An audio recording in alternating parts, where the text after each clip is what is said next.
Montréal, vous écoutez le 850 Actualité avec Claude Poirier. 16h43. Imaginez-vous ce qu'un jeune homme peut vivre lorsqu'il adore sa maman et qu'il est âgé de 13 ans et qu'un jour sa mère est assassinée. Aujourd'hui, il est rendu à X au niveau de son âge, sauf que on n'a jamais retrouvé l'assassin de sa mère.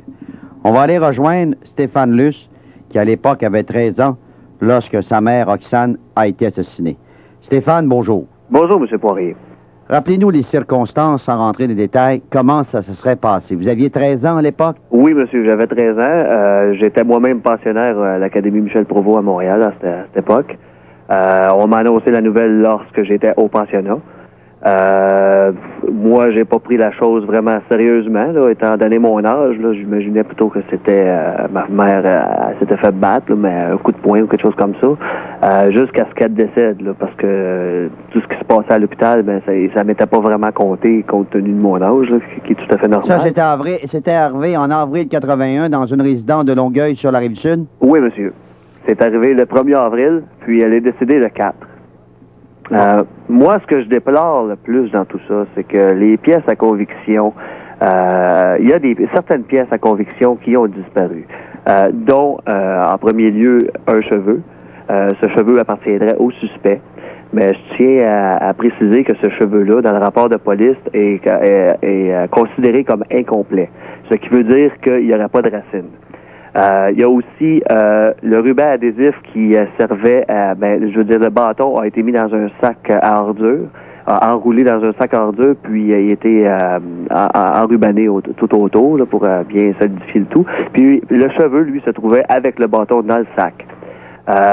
Il y a aussi le ruban gommé qui est disparu des pièces à conviction. Donc, il y a ces 3 pièces à conviction-là qui sont disparues. Alors, aujourd'hui, avec les méthodes qu'on a, par exemple, au niveau de l'ADN, on aurait pu faire des expertises. À mon avis, oui, parce que même si dans le rapport, il est mentionné que le cheveu est incomplet, il n'y a rien qui me prouve aujourd'hui qu'il n'y aurait pas une particule infinitésimale de la racine au bout du cheveu.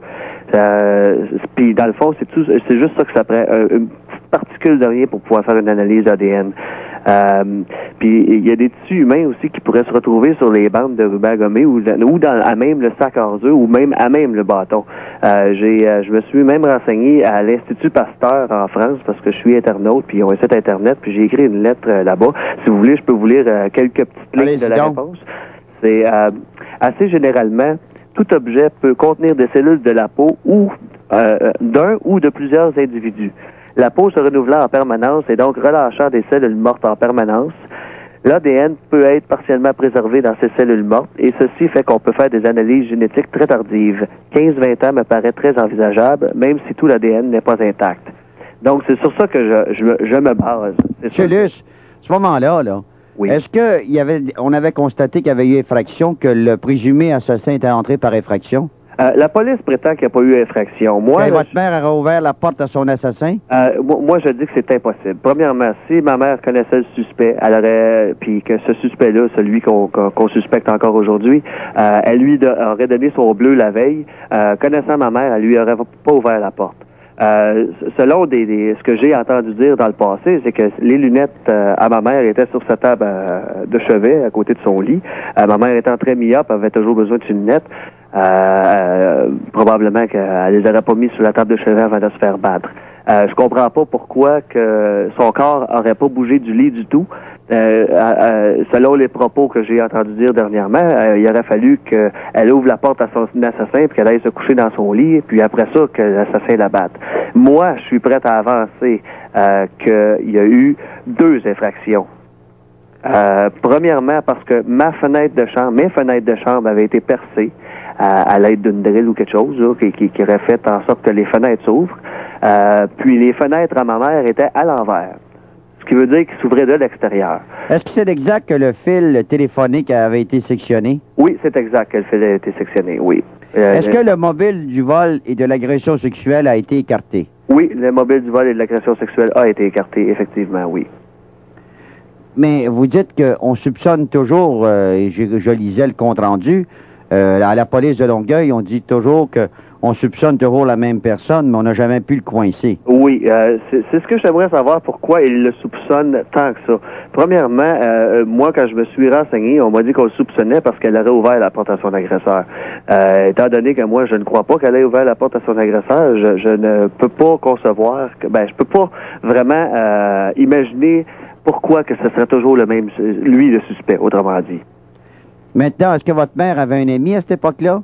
Oui, elle avait un ami. Puis il a été interrogé? Il a été interrogé, puis c'est finalement lui le suspect d'aujourd'hui. Ah bon.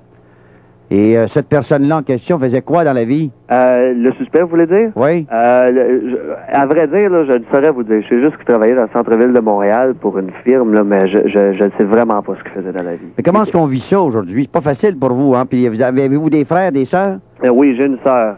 J'ai une sœur qui est handicapée intellectuelle. Elle peut pas vraiment s'imaginer qu'est-ce que c'est, mais ça a été relativement dur pour elle, là, à l'âge de 11 ans à l'époque, de dealer avec la part de sa mère, là, c'est bien entendu. Mais aujourd'hui, je veux dire, moi, j'ai passé quand même assez bien au travers de cette étape-là. Oui, mais quand même, comme je disais dans ma présentation, là, tu sais, tu as 13 ans, ta mère, tu l'adores, tu es victime d'un meurtre gratuit, oui. Puis tu sais que le gars qui a fait ça, il est encore en liberté. Oui.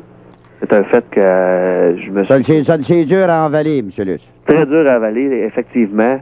C'est sûr que j'aimerais ça, vous parliez tantôt de délateur, là. Oui. Je fais appel aux délateurs. S'il y en a un qui connaît, là... Il y a sûrement quelqu'un qui est peut-être au courant de ce qui s'est passé ce soir du 1er avril 81. Effectivement, puis je le souhaite sincèrement. Ben, monsieur Luce, on aura peut-être l'occasion de se reparler, puis je vous souhaite bon courage, puis ça a pris du courage pour aller à la place publique. Merci beaucoup. Merci beaucoup, M. Poirier. Au revoir. Au revoir. Stéphane Luce, c'est un jeune homme qui avait 13 ans à l'époque, lorsque sa mère a été victime d'un meurtre gratuit. Puis l'assassin, aujourd'hui, est toujours en liberté.